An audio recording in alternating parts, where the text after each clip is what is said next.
to watch the time. All right, so what we're going to be doing is we're going to be repairing the picture, mostly this tear, and some breakup.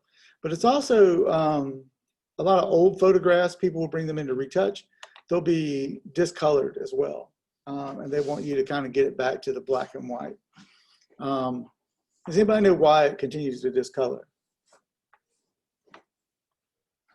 What's your question? Because of oxidation in the air?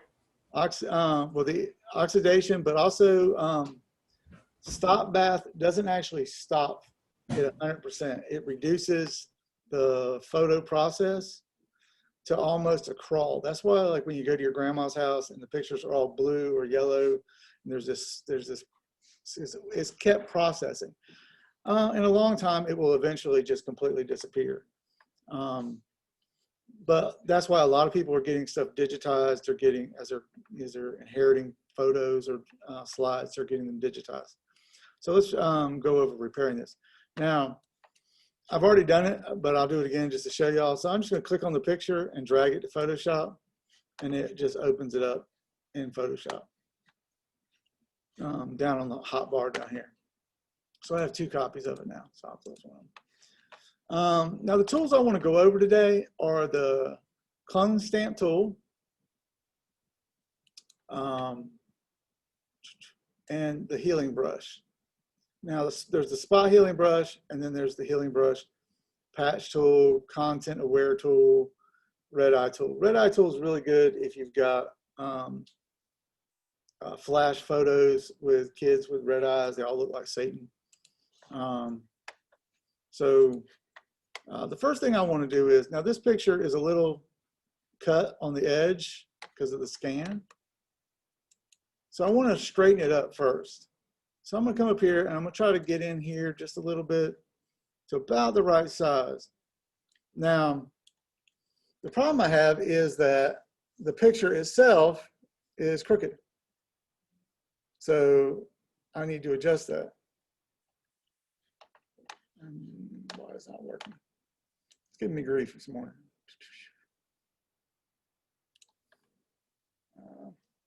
That's because y'all are over here in my way. I gotta move my thing over here. All right. So there's channels. And I need to see layers. Make sure I've got that set up.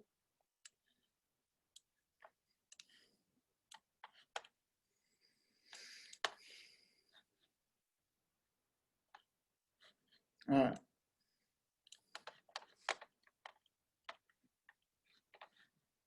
So the first thing I want to do is I'm going to rotate this image a little bit. I don't know why I just did that. Put it back in there. All right. So I'm going to deselect. I'm going to come over here. I'm going to find my ruler.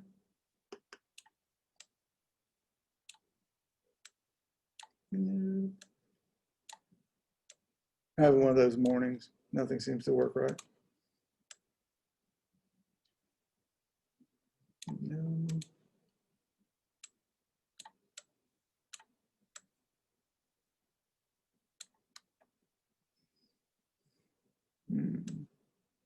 Oh, there it is. All right, so I'm gonna start my ruler, kind of get an angle of, so I'll set the ruler there. And you'll look up here and you'll see that it says the X, Y, it shows the thing, but then it shows the angle -1 degrees. So if I go to edit, image rotation, arbitrary, it sets it to what I set the ruler, what the ruler shows.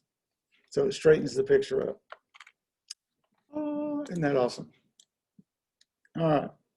So now I'm going to crop the image. Now there's a couple of ways to do this. You could use the selection tool and select the area that you want to keep. Again, y'all are right there where I need to be. I'm going to hide that bar. There you go. So there's still some down at the bottom. I don't want to cut her foot off. Nobody else is breaking the plane, so why should I let the teacher? All right, so once I've got that, I could say edit, crop, or image crop, sorry, image crop, and then that'll crop the image down to that. The other way to do it is to actually use the crop tool. Now the crop tool basically gives you these white bars. You can kind of get them like you want them.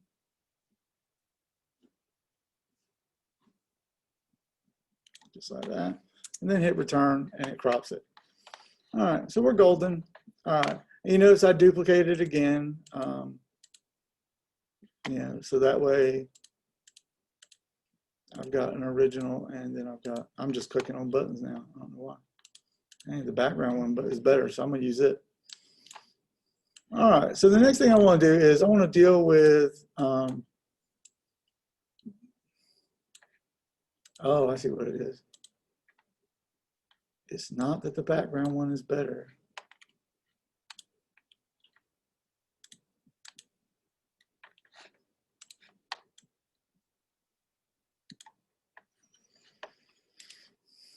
Come over here.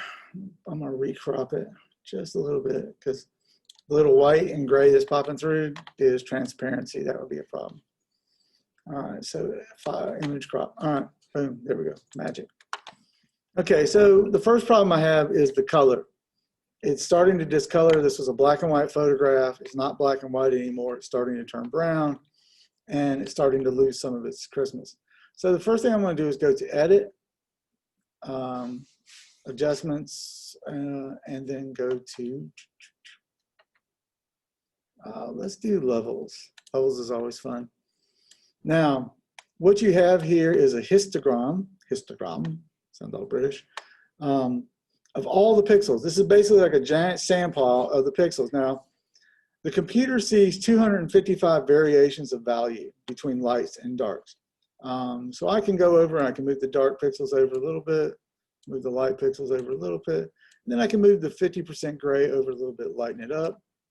It's like, oh, cool. All right, so, and that's just by moving these little pog things down here, these little buttons. I could adjust it down here too. That reduces the number of black. This reduces the number of white. This is a good thing to kind of play with. It's not a bad tool. You can also sample midpoints. You could go in and play with that. So boom, there we go. The next thing I want to do is I want to get rid of that sort of weird coloring. Now the great thing in Photoshop is auto tone or auto color and auto contrast, these three right here. So I'm going to say auto color. You see it takes the yellow out. What it does is it looks for any color that is all the way across the piece, and it reduces that. Then you could use the other ones, auto contrast. You see it brightens it up a little bit, and then image, auto tone, it softened it back down. It actually kind of went back to brown. Why did it go back to brown? Just a little bit. All right, so next I'm going to change the mode, and I'm going to change it to grayscale. I'm going to go ahead and merge it down. It doesn't matter.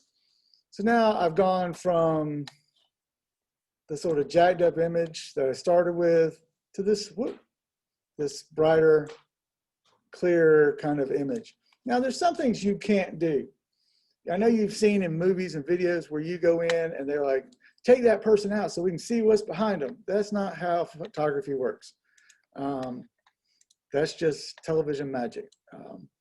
And you can only zoom in up to a certain point before the pixels become painfully obvious. These are pixels.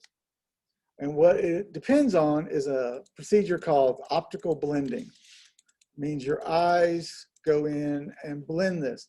This is not a picture of people or children.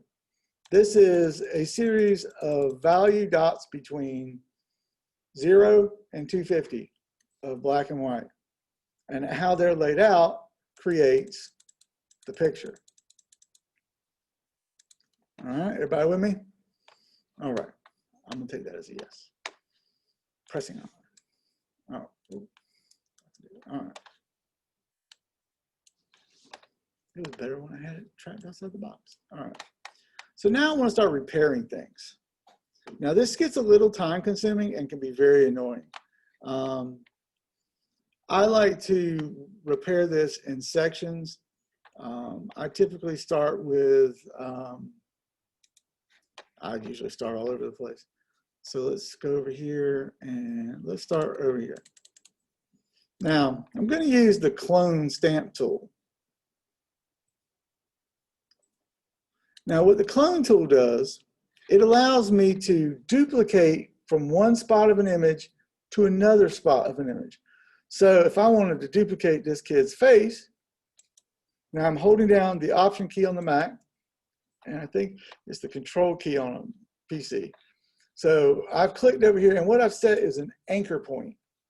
Once the anchor point is set, I could go over here and I could go, and you see the little plus sign, and I'm pointing at it like y'all can see my hand.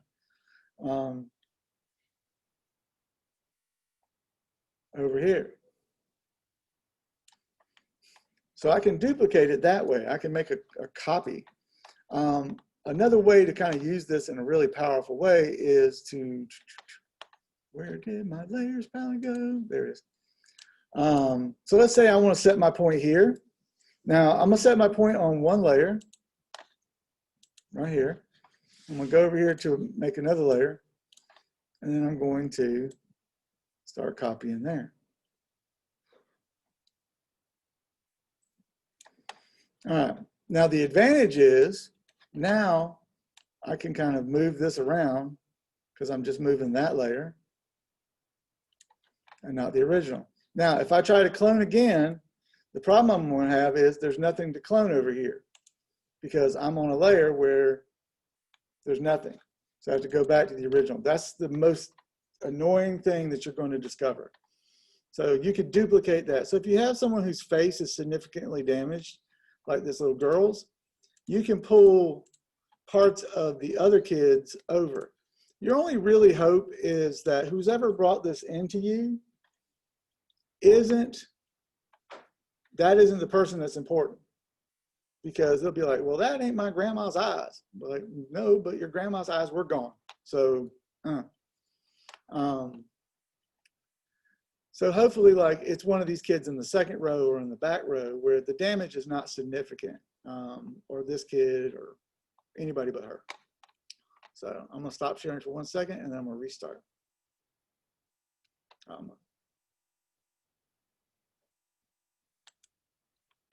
Oops.